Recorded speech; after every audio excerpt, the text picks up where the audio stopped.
is an awesome dinner here at First Five Sports Lounge and Cafe. And here's Mr. Cloyd. So Sir Cloyd, where are you located, Galing?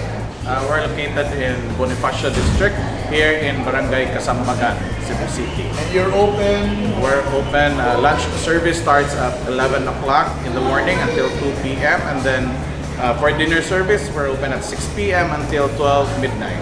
And for weekends, we extend until 2 a.m. So finally, sir, invite them to come. Well, guys, if you want to have fun with your family and friends, come here to First Five Sports Lounge and Cafe. Enjoy good food, enjoy our drinks, and enjoy good company. Good food, good sport. Sports 5, Sports Lounge and Cafe. Kauna! Yeah!